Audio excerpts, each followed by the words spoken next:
Hi అండి. Good morning అండి అందరికీ. అందరూ ఎలా ఉన్నారు? నేనైతే చాలా బాగున్నానండి. దేవుడి దయ వలన, మీ దయ వలన, మీరిచ్చిన బ్లెస్సింగ్ వలన నేనైతే చాలా బాగున్నానండి. ఇంక ఈరోజైతే కొంచెం పర్వాలేదు. ఇంకా ఆపరేషన్ అయ్యాక కరెక్ట్గా ఈ రోజుకి ఇంకా వారం రోజులైతే అవుతుంది. ఇంకేంటంటే ఇంట్లో అందరూ పాపం అన్ని పనులు చేసేస్తున్నారు. ఈయనైతే చాలా పనులన్నీ చేసేసే వెళ్ళారు. కాకపోతే ఇంకొంచెం బట్టలవి ఉండిపోయినాయి అని చెప్పి నేను వేస్తున్నాను. నన్నైతే అసలు ఏ పని చేయనివ్వట్లేదు. చాలా అంటే పాపం చాలా అలసిపోయారు. ఈయన వచ్చేసి నొక్కరే అయిపోయారు కదా, హాస్పిటల్లో ఉండి నొక్కరే ఉండి చూసుకోవడం ఇంకా చాలా కష్టం అయిపోయిందన్నమాట. అదే అందరూ అడుగుతున్నారు, ఏంటి ఏమైంది, ఏం ఆపరేషను, అది ఇది అనేసి అడుగుతున్నారు. కొంచెం మంది తెలియదు కదా, కొంచెం మంది మధ్యలో చూసేవాళ్ళు ఉంటారు, కొత్త వాళ్ళు చూసేవాళ్ళు ఉంటారు, ముందు నుంచి చూసేవాళ్ళు కూడా అంటే ఫాలో అయ్యే వాళ్ళు ఉంటారు వీడియోస్. కాకపోతే ఏంటంటే ఆపరేషన్ అంటే ఏంటో తెలియదు కదా, ఏదో ఆపరేషన్ ఆపరేషన్ అంటున్నాను అనేసి చాలామంది అంటున్నారు. ఈరోజు ఇంక అన్నీ అందరికి ఇంక క్లారిటీ ఇద్దామని చెప్పేసి అయితే ఇంక ఈ వీడియో చేస్తున్నాను. అదేనండి, అంటే ఏంటంటే లేడీస్కి కొన్ని ప్రాబ్లమ్స్ ఉంటాయి కదా, అంటే కొంచెం మందికి అంటే రకరకాల ప్రాబ్లం ఉంటుంది. అలాగే నాకు ఓవర్ బ్లీడ్ వలన ఏంటంటే నాకేంటంటే హిస్టెక్టమీ చేశారండి. అంటే ఏంటంటే యూట్రస్ రిమూవ్ చేశారన్నమాట. అంటే ఏంటంటే గర్భసంచి తొలగింపు అంటారు. ఈ మూడిట్లో మీకు ఏదైతే అర్థమవుతుందని చెప్పి 3 చెప్తున్నాను. దగ్గరగా అంటే ఒక సంవత్సరం నుంచి ఈ ప్రాబ్లంతో చాలా సఫర్ అయిపోతున్నానండి నేను. ఇంకా మెడిసిన్ వాడినా కూడా ఇంకా ఫలితం లేదన్నారు. అంటే ఇంకేంటంటే చాలా సంవత్సరాలు అయితే మెడిసిన్ వాడవలసి వస్తుంది, అన్ని సంవత్సరాలు అయితే వాడకూడదు. అందుకోసమే ఇంకా రిమూవ్ చేసేసుకోవడమే బెటర్ అని చెప్పారన్నమాట. అందుకోసం అయితే ఇంకా రిమూవ్ చేస్తారన్నమాట. అదే చాలామంది ఏమైంది ఏమైంది అని అందరూ అడుగుతున్నారన్నమాట. కొంచెం మందికి తెలియదు కదా, ఇంక అందుకోసం అని చెప్తున్నాను. ఇంకైతే ఇంకా మండే మధ్యాహ్నం ఇంకా హాస్పిటల్లో జాయిన్ అయ్యాను కదా. అంటే నా ఆపరేషన్ ఎక్స్పీరియన్స్ నేనంటే ఏం ఎక్స్పీరియన్స్ చేశానన్నది మీతో షేర్ చేసుకుంటున్నాను అనమాట నేను. మీరు కూడా వినేసేయండి.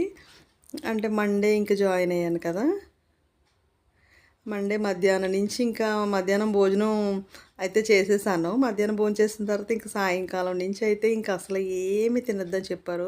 కొంచెం లిక్విడ్స్ అంటే వాటర్ అలాంటివి ఏమైనా తీసుకోమన్నారు, కానీ ఇంకేమీ వద్దని చెప్పారు. ఎందుకంటే మరుసటి రోజు మంగళవారం అయితే ఆపరేషన్ చేసేస్తాను, ఏ టైంలో చేస్తానో తెలియదు కనుక ఏమీ తినొద్దని చెప్పారు. ఇంక అక్కడి నుంచి స్టార్ట్ అయిందండి నా జర్నీ. ఇంక తర్వాత అయితే ఇంకేమి తినకుండా అలా ఉండిపోయాను కదా. ఇంకా మరుసటి రోజు ఎర్లీ మార్నింగే రెడీ చేసి కూర్చోబెట్టేశారు. ఇంకా ఇంకెప్పుడు పిలుస్తారా అనేసి ఒక పక్క భయం, ఇంకా పిలవట్లేదు ఏంటి అని ఒక పక్క అలాగమాట. అలాగే మధ్యాహ్నం అయితే అయిపోయింది. ఇంకా మూడు ఆ టైంకి అయితే ఇంకా వచ్చేసి ఇంకా నన్ను తీసుకెళ్ళిపోయారు. సడన్గా వచ్చేసి ఇంక తీసుకెళ్ళిపోయారు అనమాట. తీసుకెళ్ళిపోయి మళ్ళీ ఐసీయూలో పెట్టి కొంచెం సేపు అబ్జర్వేషన్లో ఉంచి అక్కడికైతే మేడం వచ్చింది. మేడం వచ్చేసి అయితే చాలా టైం అయిపోయిందన్నమాట. ఏమీ తినకుండా 3:30 వరకు, అంటే ముందు రోజు తిన్నదన్నమాట. ఇంకా మేడం అన్నారు, నేనైతే ఎప్పుడు మార్నింగే నేను చేసేద్దును, ఇంకా ఆపరేషన్ వచ్చి సార్ చేస్తానన్నారు, అందుకే నీకు ఇంత లేట్ అయింది అని చెప్పారు. ఇంకా 3:30కి అయితే ఇంకా లోపలికి తీసుకెళ్ళిపోయారు. ఇంకా ఆపరేషన్ లోపల తీసుకెళ్ళిపోయి ఇంకా పడుకోబెట్టి ఇంకా అక్కడైతే చాలామంది ఉన్నారన్నమాట. డాక్టర్స్తో తెలీదు, మేల్ నర్స్లో తెలీదు, ఎవరు నాకు తెలీదు. ఇంక చాలామంది 10 మంది వరకు అయితే ఉన్నారు. ఇంక వాళ్ళందరూ అయితే ఇంక నన్ను రెడీ చేస్తున్నారు. ఒకరు సెలైన్ పెడుతున్నారు, ఒకరు బీపీ చూస్తున్నారు, ఒకరు ఇంజక్షన్లు ఇస్తున్నారు, అలా ఇస్తున్నారు. ఇంకా వాళ్ళు మాట్లాడుకుంటున్నారు, ఏంటి ఇంకా డాక్టర్ గారు రాలేదు, ఆపరేషన్ ఎలా స్టార్ట్ చేస్తారు, ఇంకా నడుముకి ఇంకా ఇంజక్షన్ ఇవ్వలేదు, ఇలా నేను ఆలోచించుకుంటున్నాను అనమాట. ఇంకా డాక్టర్ గారు రాలేదు అది ఇదని అలా ఆలోచించుకునే అంతలోగా నాకు ఎలా మత్తు వచ్చేసిందో నాకే తెలియకుండా. ఇంకా తర్వాత అయితే ఇంకా ఆపరేషన్ అయిపోయిన తర్వాత నాకు చెప్తున్నారన్నమాట, ఆపరేషన్ అయిపోయింది, లెగండి అని చెప్పి నన్ను లేపుతున్నారు. నేను లెగట్లేదు అనమాట, నన్ను కొడుతున్నారు ఇలాగా. ఇంకంటే ఇక్కడ దవడ దగ్గర ఇలాగా కొంచెం కొడుతున్నారన్నమాట. అంటే మళ్ళీ ఎక్కడ మత్తులోకి వెళ్ళిపోయి కోమాలోకి వెళ్ళిపోతాం కదా, అందుకనే కొట్టేసి నన్ను లేపుతున్నారు. ఆపరేషన్ అయిపోయింది చూడండి, మీ వారు వచ్చారు చూడండి అని చెప్పేసి నన్ను లేపుతున్నారు. ఇంకా అప్పుడు నాకు తెలిసిందన్నమాట ఆపరేషన్ అయిపోయిందా అని చెప్పేసి. నాకు అసలు ఏమాత్రం ఏమీ తెలియలేదండి. అస్సలు కొంచెం కూడా తెలియలేదు. ఇంకా నన్ను ఎప్పుడైతే లేపేశారో ఇంకా హ్మ్. ఇంక దాని తర్వాతయితే ఇంకా మత్తు వదిలిపోయింది కదా! ఇంక నొప్పైతే ఇంక విపరీతంగా నొప్పొచ్చేసింది. ఇంక చాలా ఏడ్చేసాననమాట. నొప్పొచ్చేస్తుంది, నొప్పొచ్చేస్తుంది అంటే వాళ్ళన్నారు ఇంజెక్షన్ ఇవ్వడానికి ఇంకా ఒక గంట తర్వాత ఇమ్మన్నారు. అప్పటి వరకు ఓర్చుకోండి అనేసని. తర్వాత ఒక గంట తర్వాత అయితే ఇంజెక్షన్ అది చేసేసారు. ఈయనొక్కడినే రానిచ్చారన్నమాట. ఇంకా మత్తులో నేను చూస్తుంటే ఆయన కూడా డాక్టరేమో అనుకున్నాను. ఏప్రాన్ ఏసుకొని వచ్చారు. ఆయన్ని కూడా నేను డాక్టరేమో అని అనుకున్నాను. అంటే నాకు మత్తులో తెలియట్లేదన్నమాట ఎవరొచ్చారు, ఏంటి అన్నది. కాకపోతే ఈయనైతే చూసారు. ఇంక పలకరించేసి అయితే ఇంక వెళ్ళిపోయారు. ఐసీయూలో పెట్టారు కదా! ఇంక మా చెల్లి, మా మరిది గారైతే ఇంక బయట ఇంకా గ్లాస్‌లోంచి చూసారన్నమాట. డోర్‌లోంచి అక్కడ బయట నుంచి చూసారు. అందరిని రానివ్వలేదు. ఇంకా అలాగైతే ఆపరేషన్ అయిపోయింది. ఐసీయూలో ఉంచేసారు. నైట్ అంతా ఉంచేసారండి. ఇంక నైట్ అంతా నిద్ర పడితే ఒట్టండి. అసలు నిద్ర పట్టలేదు. నొప్పొచ్చేసింది. ఇంకలా ఇంకా ఇక్కడ నన్ను ఇలా వదిలేశారు బాబోయ్! నన్ను అక్కడ రూమ్‌లో వార్డ్‌కి మార్చేస్తే ఏంటంటే అందరూ ఉంటారు కదా! అదొక ధైర్యం కదా! అని చెప్పేసి అయితే నేను అనుకుంటున్నాను గానీ నన్ను అక్కడే వదిలేశారు. ఇంక తెల్లవార్లు సెలైన్ పెట్టడం, ఇంజెక్షన్ చేయడం ఇలాగన్నీ జరిగినాయన్నమాట. తెల్లవార్లు పడుకోలేదు. ఎందుకో నాకు అసలు నిద్ర పట్టలేదు. కొంచెం భయం వేసిందన్నమాట. ఇంకా ఆపరేషన్ ఇంక లోపలికి వెళ్ళేటప్పుడైతే ఇంక రకరకాల ఆలోచనలండి నిజంగా చెప్పాలంటే. అంటే మనం అనుకుంటాం కదా! ఏం కాదులే అనుకుంటాం. కాకపోతే ఆపరేషన్ అన్నప్పటికీ సారీ అండి. చాలా ఆలోచనలు వచ్చేస్తాయన్నమాట. అయ్యో! మళ్ళీ మనం వాళ్ళని చూస్తామా? మళ్ళీ మనం బతుకుతామా? ఇలాంటియన్నీ వచ్చేసినాయండి ఆలోచనలు. నాకే వచ్చినాయా? మరి ఇలా ఆపరేషన్ చేయించుకున్న వాళ్ళందరికీ వచ్చిందో నాకైతే తెలీదు. కామెంట్ పెట్టండి. నేనైతే ఇంక చాలా అల్లిపోయానమాట నేను. ఇంకెలా అయినా ఆపరేషన్ అంటే చిన్న విషయం కాదండి. ఇంక చచ్చి బతికినట్టే. చావు అంచుల వరకు వెళ్ళి మళ్ళీ వెనక్కి వచ్చినట్టే మాట. నిజంగా చాలా అంటే చాలా. ఆ టైంకి మనకి ఏం జరుగుతుందో తెలీదు. బీపీ లో అయిపోవచ్చు, హై అయిపోవచ్చు, ఓవర్ బ్లీడ్ అయిపోవచ్చు, ఏదైనా జరగచ్చమాట. అంతా మన ఇది అదృష్టం బట్టి ఉంటుంది. మనకంటూ రాసి పెట్టుంటే మళ్ళీ మనం వెనక్కి వస్తాం అన్నమాట. నిజంగానండి. కానీ నిజంగా డాక్టర్స్ అయితే నిజంగా దేవుళ్ళండి నిజంగానే.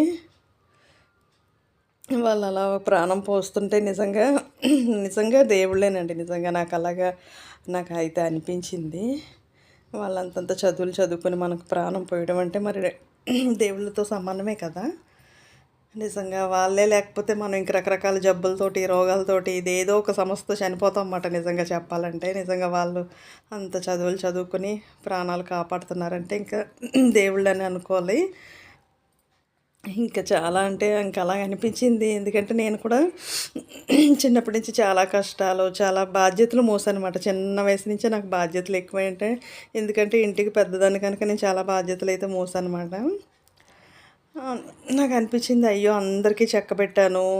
మళ్ళీ నేను తిరిగొస్తానా? నా పిల్లలకి చక్కబెట్టుకోగలనా? లేదా? అని అనిపించింది. అంటే అంత ఆలోచనలు వచ్చేసినాయన్నమాట. నేను మళ్ళీ రాగలనా? పిల్లల్ని చూడగలనా? అనేసి అంత బాధొచ్చేసిందండి నాకైతే. నిజంగా దేవుడి దయ వలన అన్నీ మంచిగా జరిగి చక్కగా ఇంటికైతే వచ్చేసాను. పిల్లలైతే పాపం చాలా గాబరా అయిపోయి అస్తమానం ఫోన్లు చేసేసి, ఇలా ఉంది ఏంటి అని ఇంక అస్తమానం మేము వచ్చేస్తామని వాళ్ళు. నాకేమో ఇక్కడ పెయిన్ కదా! ఇంకా పెయిన్‌లో ఉండి నేను అలా ఏడుస్తూ ఉన్న పిల్లలు కూడా చూడలేరు కదా!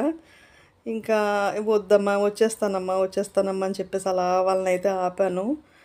ఇంకా ఏంటంటే ఇంకా ఆపరేషన్ అయిపోయిన తర్వాత ఏంటంటే ఇంక అసలకి ఏదైనా సౌండ్ వచ్చినా, ఎవరైనా గట్టిగా మాట్లాడుకున్న ఫోన్ రింగ్ అయినా నాకు చాలా డిస్టర్బ్ అయిపోతుందనమాట. నాకు ఇంక అసల ఇష్టం ఉండట్లేదన్నమాట. ఒకలాగా అయిపోతుంది. గాబరా వచ్చేస్తుంది. దానికి తోడు ఏంటంటే ఆపరేషన్ అయిన మరుసటి రోజు నుంచే ఆహ్, పొట్టంతా బెగిపెట్టేసింది. ఇంక అలా బెగిపెట్టేస్తే ఆపరేషన్ పొట్ట ఎలా ఉంటది? ఇంక చాలా పెయిన్ వచ్చేస్తుందన్నమాట. ఏంటి ఇలాగుంది అని చెప్పేసి అదొకటి భయమేసింది. ఏమన్నా సక్సెస్ అవ్వలేదా ఏంటి అని చెప్పేసి కొంచెం మందికి అలా ఉంటదంట. కొంచెం అందరూ అయితే చక్కగా లేచి నడిచేస్తున్నారు, వాటర్ తాగేస్తున్నారు, పాలు తాగుతున్నారు, తినేస్తున్నారు, అన్నీ అయిపోతున్నాయి. నేను మాత్రం ఇంకేం చేయలేకపోతున్నానన్నమాట. ఇంకేం తాగలేకపోతున్నాను వాటరు. ఇంక నైట్ తెల్లవార్లు ఆపరేషన్ అయిపోయిన తర్వాత మరుసటి రోజైతే వార్డుకి పంపేశారు నన్ను బుధవారం. ఇంకా బుధవారం వచ్చేసి ఇంకా వాటర్ తాగుదాం ఇంక దగ్గోటొచ్చేసింది. అంతా డ్రై అయిపోయి, నోరంతా డ్రై అయిపోయి దగ్గొచ్చేసిందన్నమాట. ఇంకెలా ఉంటుందో చెప్పండి. కొంచెం కొంచెం వాటర్ అయితే నోరు తడుపుతున్నారు నాకు. ఎందుకంటే ఎక్కువ వాటర్ ఇస్తే మళ్ళీ వామిటింగ్ అయిపోతదన్నారన్నమాట. దానికోసం అని చెప్పేసి అలా కొంచెం కొంచెం వాటర్ అలా తడిపేవారు, దగ్గొచ్చేసేది. అబ్బబ్బబ్బా! ఎన్ని రకరకాలుగా వచ్చినాయంటే నాకు నిజంగా తిండి లేక పొట్ట బిగబెట్టేసి, ఆ తర్వాత ఏదోలా కొంచెం తిందాము ఏమవుతే అవుతదిలే అని చెప్పి మా మరిది గారు చెప్పారని చెప్పాను కదా! ఈ వీడియోస్ చూసే వాళ్ళకైతే అర్థమైపోద్ది. నేను మళ్ళీ అంతా క్లియర్‌గా చెప్తున్నాను కనుక మళ్ళీ చెప్పాల్సొస్తుంది. ఇంకా ఆయన అన్నారు ఏదో కొంత తింటేనే సెట్ అవుతది అని చెప్తే మళ్ళీ కొంచెం ఇడ్లీ తిన్న తర్వాత అప్పుడు సెట్ అయిందండి. అంటే ఇప్పటికి ఈ రోజుకి కూడా నాకు పొట్ట పొద్దున్నే బిగబెట్టేస్తుంది. చాలా విపరీతంగా బిగబెట్టేస్తుందన్నమాట కొంచెం. ఇంకా నాకు కొంచెం టైం పడతదో మరి ఏంటో తెలీదు. ఇదొక్కటే ప్రాబ్లమ్ అయిందండి నాకు. మిగతాదంతా బానే ఉంది. పొట్ట మాత్రం బిగపట్టడం ఏంటంటే, అంటే ముందు హాస్పిటల్‌లో ఆపరేషన్ అయిన మరుసటి రోజు మీద ఇప్పుడు కొంచెం తక్కువ. కాకపోతే బిగపట్టడం మాత్రం కొంచెం ఉందన్నమాట నాకు. అది తప్పితే ఇంకే ప్రాబ్లమ్ అయితే లేదండి. ఇదేంటంటే లాప్రోస్కోపీ చేయించుకున్నాను కదా! అందుకని అన్నీ అక్కడక్కడక్కడ కొంచెం హోల్స్ పెట్టి చేస్తారు కదా! అలా పెట్టి చేయడం, మళ్ళీ ఆ మరుసటి రోజు వచ్చి అవి డ్రెస్సింగ్ చేయడం, ఆ తర్వాతేమో ఇంకా ట్యూబ్ పెట్టారు. పొట్టలో ట్యూబ్ పెట్టారన్నమాట. అదొకటి వేస్ట్ అంతా అది వస్తూనే ఉండేది.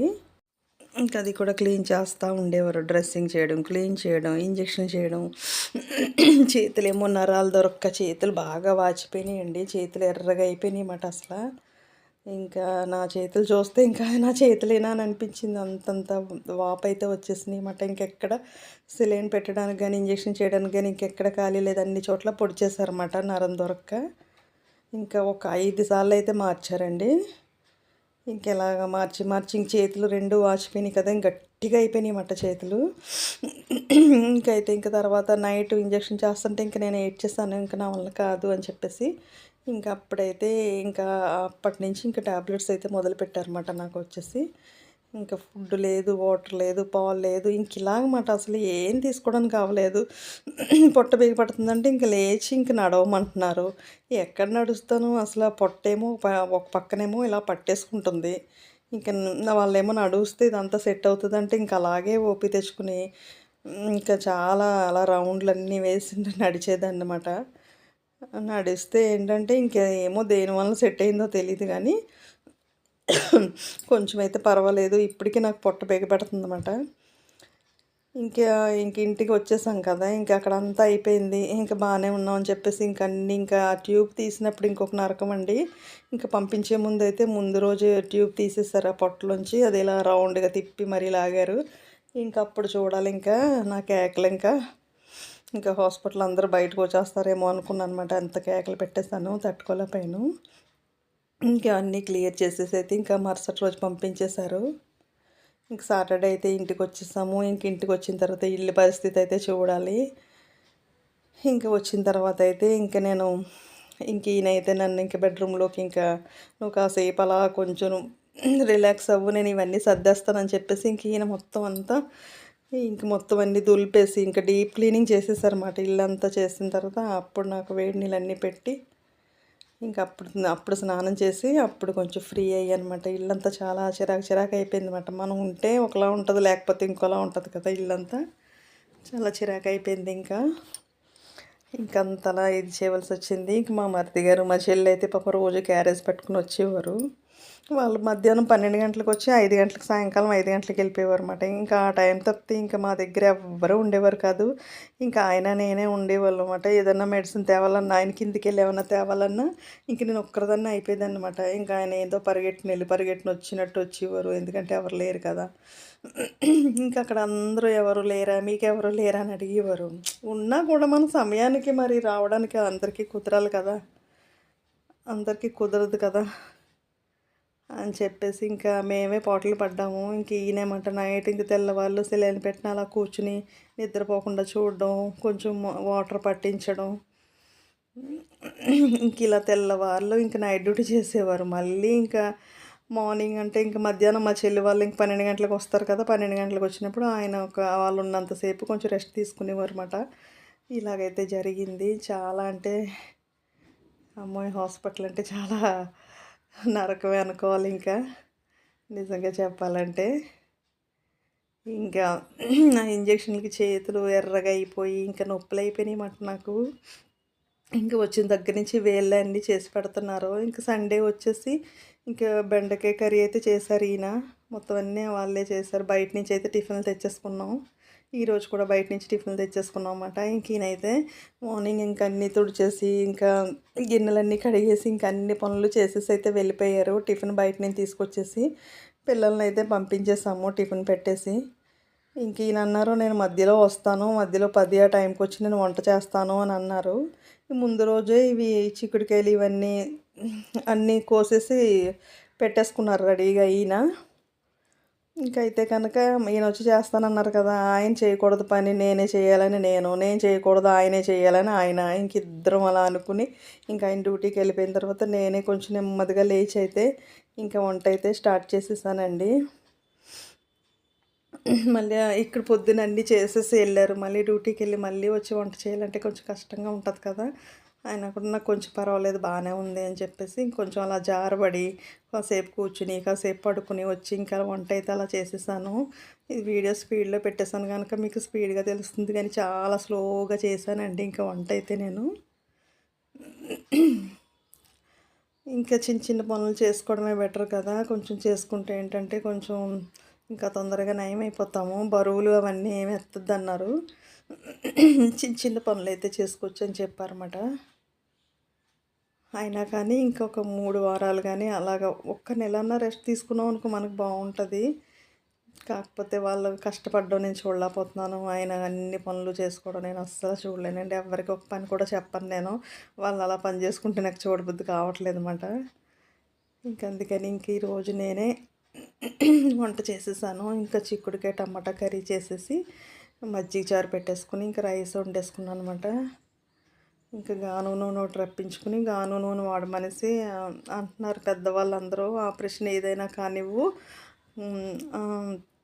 గాను నూనె వాడితే ఏంటంటే కొంచెం బాగుంటుంది, ఒళ్ళు గట్టి పడుతుంది, కొంచెం బాగుంటుంది అనేసి అన్నారని మళ్ళీ గాను నూనె తెచ్చుకుని ఇంకా దాంతో అయితే వండేస్తున్నాను ఇంకా అందరికీ కలిపేసి. ఇలాగైతే అయ్యిందండి నా స్టోరీ అయితే ఇది మాట. దీంతో ఇది అయ్యింది ఇంకా. అక్కడ 5 రోజులు ఎలా ఉన్నామో మాకే తెలీదు. ఇక్కడేమో పిల్లలు అంటే చెల్లన్నది ఇంకా అక్కడి నుంచి వచ్చేసిన తర్వాత ఇంకా 2, 3 డేస్ నా దగ్గరుండు, లేదంటే నీ ఇష్టం ఎన్ని రోజులుంటే అన్ని రోజులుండు, నేను చూసుకొని పంపిస్తాను, నువ్వు వెంటనే వెళ్ళిపోకు అనేసి చాలా అడిగింది పాపం. నేనే ఉండలేదు ఇక్కడ పిల్లల్ని పెట్టుకుని అక్కడ నేను ఇంకెలా ఉంటాను అనేసి ఇంకా వద్దు కష్టమో నష్టమో నేను ఇంటికెళ్ళిపోయి ఏదోలా చేసుకుంటాను పనులని చెప్పేసి అయితే వచ్చేసాను. అదే చెల్లి బాధపడుతుంది, ఉండమంటే ఉండకుండా వచ్చేసావు నువ్వు, కొంచెం రెస్ట్ తీసుకోవాలి కదా, ఈ టైంలో కూడా రెస్ట్ తీసుకోకపోతే ఎలాగా అనేసి అన్నది చెల్లి. పిల్లలేమో పాపం అంటే బెంగ పెట్టేసుకున్నట్టు అయిపోయారు. ఇంకా అస్తమానం ఫోన్లో ఎప్పుడు వస్తావమ్మా ఎప్పుడు వస్తావమ్మా అని. ఇంకా అమ్మ కూడా అన్ని రోజులు చేయలేదు కదా, అందుకని చెప్పేసి ఇంకా చెల్లికి ఏమనుకోద్దమ్మా వద్దు నేను ఉండలేను అని చెప్పేసి అయితే ఇంకా మేము డైరెక్ట్గా ఇంకా సాటర్డే ఇంకా డైరెక్ట్గా వచ్చేసామన్నమాట. లేదంటే చెల్లి ఇంటి దగ్గర ఒక 2-3 రోజులు ఉండి వద్దామని అనుకున్నాను. ఎందుకంటే ఆ రోజే తిన్నానమాట నేను ఫుడ్డు. చెల్లి బీరకాయ కూర తీసుకొచ్చింది సాటర్డే, అదే మాట నేను భోంచేయడం. ఇంకొక 2-3 రోజులు చక్కగా కొంచెం చెల్లి వండితే తినేసి కొంచెం రెస్ట్ తీసుకుంటే ఇంకా బాగుంటాను కదా, అప్పుడు వెళ్ళు అని చెప్పి అడిగిందన్నమాట. ఇంకా నేను వచ్చేసాను. ఇక్కడైతే మార్నింగ్ గుడ్లు ఉడకపెట్టుకున్నాను తిందామని. నాకు అస్సలు ఆకలి అనేది వేయట్లేదు అనమాట. ఇంకాని ఏమీ తినబుద్ధి కావట్లేదు అస్సలని. ఇంకా అవి ఇంకా అలా మిగిలిపోయినాయి అని చెప్పేసి మళ్ళీ అవి ఆ కర్రీలో వేసేసాను ఇంకా. అందరూ అడుగుతున్నారు కదా ఏమైంది ఏంటని చాలామంది అడుగుతున్నారు. ఇంకా అందరి కోసం అయితే ఇంక మళ్ళీ వీడియో చేసి చెప్తున్నాను అనమాట ఏమైంది ఏంటని. కొంచెం మంది అనుకుంటారు ఎందుకు ఇవన్నీ చెప్పాలా అలా ఇలా అని అనుకుంటారు. చెప్తేనే కదండి అందరికీ తెలుస్తుంది. ఇందులో ఏదన్నా మీకు తెలియదు ఉంటే తెలుసుకుంటారు కదా. హెల్త్ విషయం వచ్చేసి ఎవరన్నా తెలుసుకోవాలండి. అలాగే లేడీస్ ప్రతి ఒక్కరు కూడా 6 నెలలకు ఒకసారి సంవత్సరంకి ఒకసారి చెకప్లు అవి చేయించుకుని అన్నీ జాగ్రత్తగా ఉండాలి. లేకపోతే ఇలాంటి ప్రాబ్లమ్స్ ఫేస్ చేయవలసి వస్తుంది. ఇంతేనండి ఈరోజు వీడియో వచ్చేసి ఇలాగైతే సింపుల్గా అయితే చేశాను. మీ అందరికీ క్లారిటీ వచ్చింది అనుకుంటాను. బాయ్ అండి అందరికీ.